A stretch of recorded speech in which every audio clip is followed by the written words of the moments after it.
पंचायतां जदों सुनो जनाब तुहाड़ियां जनाब कार्रवाइयां कोई इस तरह नाराज है कोई इस तरह नाराज है, एक गल याद रख लेना इसे तरह जमातों की बर्बादी शुरू होती।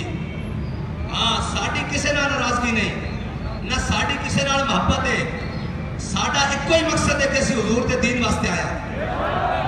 और मैं अज इत्थे खड़े होके अपने समेत सारे नूं कह रहा कि अगर तुसीं कहंदे हो ना कि असीं पाकिस्तान दे अंदर हुजूर दा दीन लैके आना ते जदों बाबा जी ने आवाज़ लाई सी आओ भाई खत्मे नबूवत के उत्ते पैरा देन चलिए ते सारे सोच के गए सन कि हुजूर दी खत्मे नबूवत नामूसे रिसालत वास्ते जे जान देनी पई ते सब तो पहले मैं देंगा।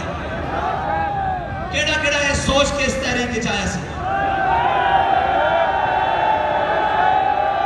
इत्थे हाथ रखना, हाथ इत्थे रखना, सारे हाथ खड़े करो, एड़े पीछे खड़े सारे हाथ खड़े करो। इत्थे सी हुण अगली गल ये कि केड़ा सोच के आया सी कि मैं पीपी दा अमीर होवांगा, मैं जिले दा नाज़िम होवांगा, मैं जनाब नाज़िम बराए इंतजामिया होवांगा फलाना, केड़ा केड़ा घर सोच के आया सी हाथ खड़ा करे। ते तुहानू शर्म नहीं आती तुसीं ओहदे ते लड़दे हो? आंदी शर्म के नहीं आंदी? मैं तुहाडे नाल आ सारे दे नाल, ए जितने उत्ते बैठे थल्ले बैठे ते तुहाडे नाल।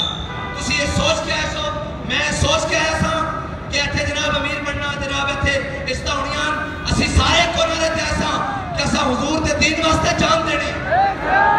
अपना मुहासबा करो मेरे समेत। अगर तुसीं सारे इस गल ते खड़े हो तो असां दुरुस्त जा रहे हैं। अगर साढ़े दिल में राई बराबर भी आ गई कि उसनू ओहदा मिल गया और मैं पीछे रह गया तो फिर वो घर चला जाए, उसनू इत्थे बैठने की लोड़ नहीं। ये ना होवे कि सानू भी तुहाडी जानिबों मायूसी होनी शुरू हो जाए कि यार ये लोग पता नहीं की करते हैं और साढ़े सामने जोश सानू वेख के नारा ना लाया करो। किसी का अब्बा आ रहा हो तो जनाब वो हाथ चुक के नारे ला रहा होंदा। ये नारा ना किसी के अब्बे वास्ते, ना किसी कायद वास्ते, ना किसी नाज़िम वास्ते, ना किसी अमीर वास्ते, एक नारा सिर्फ रसूलुल्लाह वास्ते। और ये नारा है वो सिर्फ हुजूर वास्ते।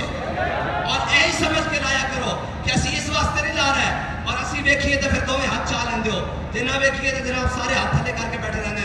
जदों नारा लगे उससे जज्बे नाल लाना, ये जज्बा रहेगा तो घोड़े समंदर च पैणगे, ये जज्बा रहेगा तो मुहम्मद अरबी का दीन तख्ते आएगा। हाँ जड़े हिजरत करके आए सन उन्होंने भी आके फिर दुकाना का सोचे सी ते पाकिस्तान फिर कारोबार का मरकजी बन गया। हाँ जो उन्हें भी आके क्या होता कि यार कोई नहीं जो है सो लुटाया अगो भी रब बारे से असल दीन लेना। ये गलती एक पासों नहीं हुई, जड़े आए सन वो भी कारोबारी बन गए ते जड़े बैठे सन वो जनाब रियल एस्टेट के मालिक बन गए। बस इतना फर्क पिया।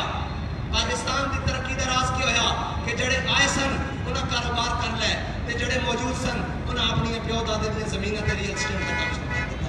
सिर्फ इतना पाकिस्तान की तरक्की हुई। भाई कभी ज़मीनां बेच के मिट्टी बेच के कभी कोई नहीं रजा ना अज तक मिट्टियां बेच के कोई। असी अपने बड़े को सुनिया वो कहते चलिया जनाब जायदादा बेच के कदे पूरियां नहीं पैंदियां ते तुसा मुल्क बेच बेच के कहते हो कि जनाब असी मुल्क सीधा कर लवांगे। अगर मुल्क सीधा करना तो मुहम्मद अरबी दे दीन वाला साढ़े अंदर ये अज गल है तो लोग इज्जत करते हैं और लोगों को पता कि गल करते हैं तो पूरी करते हैं। लेकिन अगर कोई बात जाके कहे जनाब सानू पता ये गल इतनी करते हैं जो ओहदा लभ जाए तो चुप करके बह जाते हैं, जे जनाब गल मनी जाए तो चुप करके बह जाते हैं और अगर ना मनी जाए तो फिर जाके रोड़ा पाते हैं कभी सोशल मीडिया से कभी फलां जगह से कभी फलां जगह से। इस गल का मैनू कोई बात नहीं, कोई ये समझता कि जनाब इत्थे इत्थे कोई गल नहीं, असी जिसको रहे हैं तो आलम की भी परवाह नहीं। हाँ इसका मसला ही कोई नहीं। जनाब तूफान और आंधियां भी आ जाती सन तो बाबा जी कहते सन चलिया ये भी कोई गल है, साढ़े वास्ते कोई गल नहीं। लेकिन मैं थोड़े वास्ते कहना कि तुसी भी कोई दिल अंदर मजबूत रखो, कोई गल करो जिन्हें लाया कली उन्हें टुर चलिए कम नहीं। वापस पास एको सबक कि उन्हें जाना